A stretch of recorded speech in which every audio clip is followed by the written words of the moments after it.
pont de Kolda sur le fleuve Casamance. Mais en réalité, il y a presque plus de fleuves comme on peut le constater de loin ici.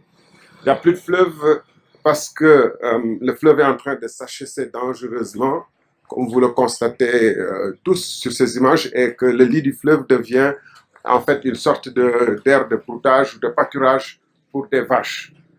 Nous sommes aujourd'hui l'un des rares pays au monde qui laisse ses fleuves s'assécher comme ça. Pendant qu'on parle de faire renaître des vallées fossiles, en réalité, sous nos yeux, est en train de disparaître un fleuve, le fleuve Casamance.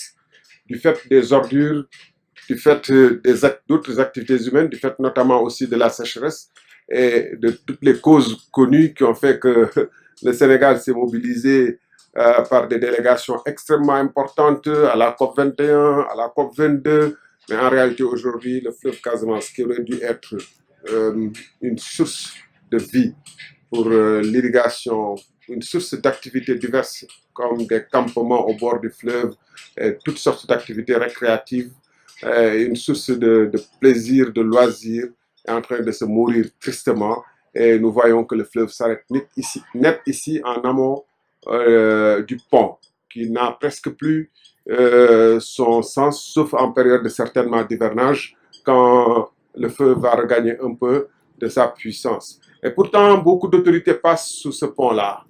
Il y a eu même l'inauguration de ce pont il n'y a pas très longtemps par le président de la République et d'autres autorités. C'est un pont emprunté nécessairement par tous ceux qui entrent à Kolda en venant de Tamba. Et nous voyons le fleuve qui n'existe plus sous le pont. Et le pont qui est un peu en chômage technique, j'allais dire, en attendant que l'hivernage revienne.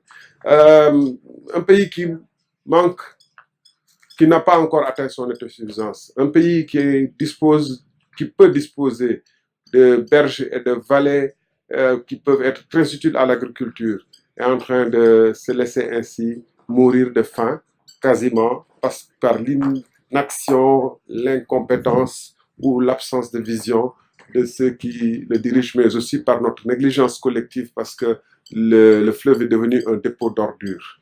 Et ça, c'est extrêmement triste, mais révélateur de notre échec collectif, mais également de véritablement l'absence de vision, disons, d'engagement de nos autorités.